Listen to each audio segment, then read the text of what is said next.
So I would touch upon quite a few of the topics that have been touched by my fellow panelists. But I want to provide and offer a slightly different framework to think about it based on 4 pillars.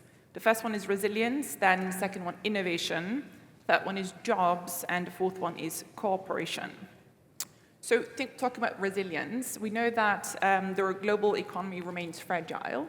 The IMF recent economic outlook projects 3% growth globally, and the World Bank economic update for Europe and Central Asia projects about 2.5% for the region. So prospects have weakened because of low productivity, weak investment, and trade fragmentation. And for countries, small open economies like Cyprus, these shocks are amplified. So overall, we know that Europe has shown remarkable stability, showing us that policies, good policies, sound policies, and adaptability matter. So what does it mean to build resilience? It means maintaining buffers, protecting the vulnerable in society, and preparing for future shocks and not just reacting to them.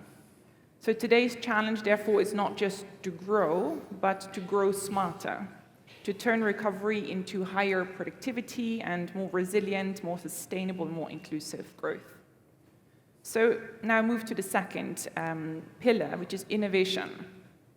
So I would like to make a comparison with finishing a marathon. If you're talking about resilience, it's about endurance, getting to the finish line of a marathon. And then innovation would be more about renewal, finding your motivation to enter the next race and compete again. So early findings from World Bank research on innovation in Europe is showing that frontier technologies such as AI, which we touched upon, clean energy, and advanced manufacturing remain concentrated outside the Europe and Central Asia region. So without action, Europe is at risk of what could be called the middle technology trap, being too advanced to compete on cost and not being dynamic enough to lead on innovation. So closing this innovation gap will requiring both public and private sector investments. In many countries, including in Cyprus, R&D spending remains below 1% of GDP. In Europe, on average, it's just above 2%, and in the Nordics, it's even above 3%. So increasing this investment in R&D, even if it's gradual and not instant, can really drive productivity and open new markets. So my third pillar is about jobs. Innovation that we just talked about is only meaningful when it translates into better opportunities for people, for real people. So while job creation in the Europe and Central Asia region remains positive, new jobs are mostly low productivity and low-skilled jobs. And we also knew that youth unemployment in several countries is exceeding 15%, and that the gap of women participation and older workers' participation is still an issue in many countries. Now let's shift for a moment and listen carefully to the global picture. The picture is even more sobering on jobs. We expect that in the next 15 years, 1.2 billion young people in developing countries will enter the job market. And we know that about 1/3 of those will enter the formal employment market. So this gap, this enormous jobs gap, we might be slightly off in terms of numbers, but we won't be off by all that much. It's not just an economic issue, it's a stability issue. It reminds us that investing in jobs and in skills and in inclusion in turbulent times is not just about growth, but also about peace and stability. So my fourth pillar would be cooperation.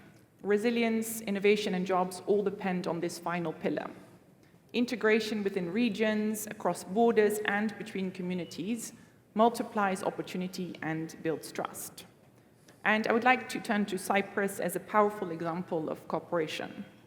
For almost a decade, the World Bank has been working in Cyprus, where we focused on 2 key objectives.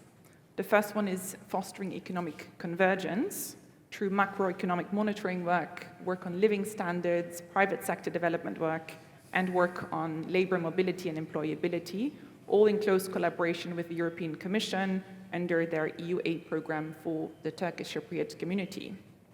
And secondly, supporting settlement talks. World Bank has provided technical expertise on a range of topics, including difficult topics such as property settlement mechanisms, fiscal federalism, and financial integration. Our role has always been as a neutral, evidence-based provider to support Cyprus's journey towards economic integration and finally a unified future. Last June, we published our 8th edition of the macro monitoring report for the Turkish Cypriot community, which is offering a systemic evidence-based picture of that economy. It shows that the economy has actually demonstrated rather good resilience. It has stabilized after the pandemic and energy shocks. The employment rates have rebounded close to the pre-crisis levels, and new enterprises are emerging in tourism, agri-food, and manufacturing. But our report or our research also highlights constraints, particularly with the limits of growth without deeper integration. Productivity remains low, and firms face high input cost and strong logistical bottlenecks.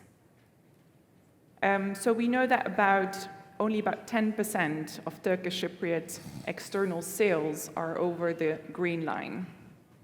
And this year's report focuses on the green line trade and how we could unlock further trust and growth of this type of trade. One is expanding green line trade by addressing barriers around payments, logistics, and taxation, double taxation, that is. 2 is enhancing labor mobility, which you've already heard about.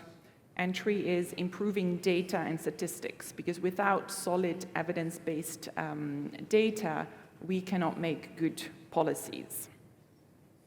So I'd like to end now with a quote that I heard from President Harman of Singapore about 2 weeks ago at the World Bank IMF annual meetings in Washington, D.C. He said, "No effort is too small when it contributes to shared resilience." And I think that dialogue like today and yesterday, these kind of important evidence-based, facts-based dialogue can bridge divides and yield economic tangible results moving into the future.